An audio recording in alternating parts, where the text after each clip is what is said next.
Top Fight fans, we're going to be recapping all the fights that happened on the weekend. A Tank knockout, a Mexican monster mauling, Caleb Plant versus Garcia Brawl, Ben Whittaker headbutt, and Anderson Silva versus Chael sonnen trilogy in boxing. Damn, this is crazy. Let's get to it. An action-packed weekend for fight fans with the biggest of them all in the main event. Tank's vicious knockout against the Ghost Frank Martin. Mamma mia, that's a bad man. Another knockout for the Tank.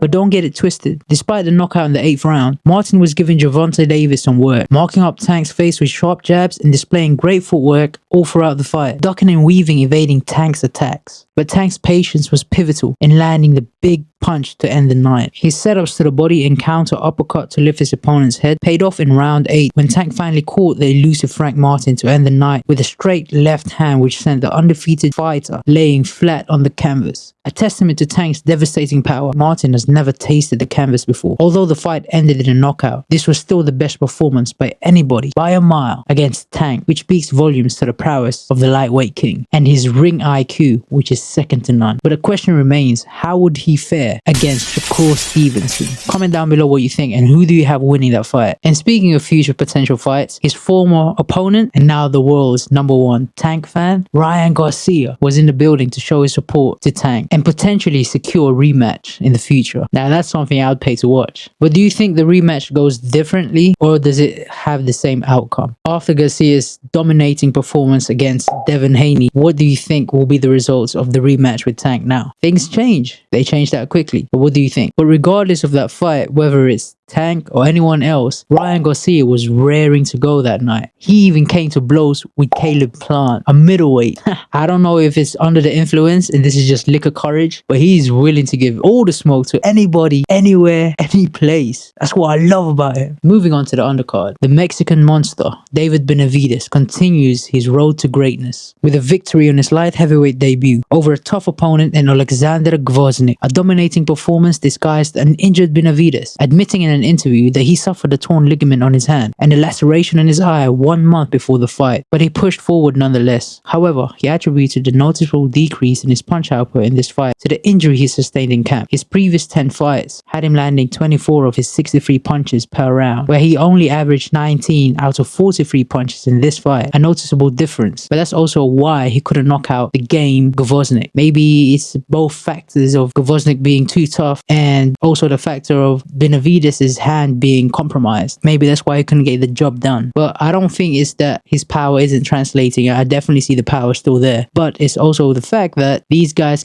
are naturally heavier and they can take these punches. Because when you look at his physique, in super middleweight, he had the advantage. He had, the longer reach most of the times, and he definitely had the size advantage. He was bigger than most guys. But with this one, it seemed as though he was actually not that big. He looks average for the first time in his life in terms of his stature. He doesn't have that much advantage in terms of physical size in this division as much as he did in the lower divisions that he fought in. But he's still great nonetheless. His performance was just spectacular. Benavidez's frustration doesn't end there because he could face time on the sidelines to wait for this injury to heal. A perfect time for him to decide whether he wants to stay in this division and face the likes of Bivol and Beterbiev or go down and make the biggest fight in Mexican history against Canelo. Now, won't that be something? But not everything went according to plan this weekend when the fan favorite Subriel Matias lost via unanimous decision against the Australian fighter Liam Parrow, which gives shades of the Lopez versus Kambosos and Pacquiao versus Horn bouts. These Aussies sure do know how to turn the tide and write their own script. A true underdog story inspiring the fight fans across the globe that with hard work and dedication, all is possible as long as you believe in yourself and never quit. As with Matias, he may suffer from the curse of the touch of death. When a fighter with a devastating power doesn't get their way and loses a fight, they lose the aura of invincibility and the veil is lifted from their confidence, leading them to lose touch of their ability, going further down on the losing streak. Similarly with Deontay Wilder. better. I hope this won't be the case, as I want to see Matias in the big fights. With his talent, he is still a superstar in the making, and under the right guidance and support can be the undisputed champion in his division. Next up, we have another barn burner brought to you by the Mexican-Filipino rivalry, with the Triple M, Mark Magnifico Magsayo, knocking down the fierce Mexican Eduardo Ramirez on his way to a lopsided unanimous decision win, securing the WBA Intercontinental belt on his 26th victory in the ring. And moving on across the pond, let's get it, England, here we come. We have the headline of the weekend as the highly controversial Ben Whittaker gets headbutted and elbowed by his no-nonsense opponent Ezra Areñaca, expressing frustration at the flamboyant British boxer. Although criticized by many due to his flashy showboating inside the ring, the surgeon is a boxing technician with a great ring IQ, which was evident in his victory tonight against the former undefeated opponent, which held a record of 12-0 with 10 KOs previously before this fight. Definitely ain't no pushover, and he was game the whole time. He just couldn't really get to Ben Whittaker because he was so slick. The Olympic silver medalist Ben Whittaker displayed his class by cruising to a unanimous decision victory alongside electrifying the entire arena with his dance moves and flashy combinations. Currently being deemed as the future of British boxing, the future is bright for the young fighter, picking his first belt of what is surely the first of many to come. He is definitely one to watch, so stay tuned. And to finish off the highlight of the weekend, we have two legends going at it for a 5-round boxing bout. Anderson Silva and Chael sonnen settles their trilogy in the ring. Who would have thought, right?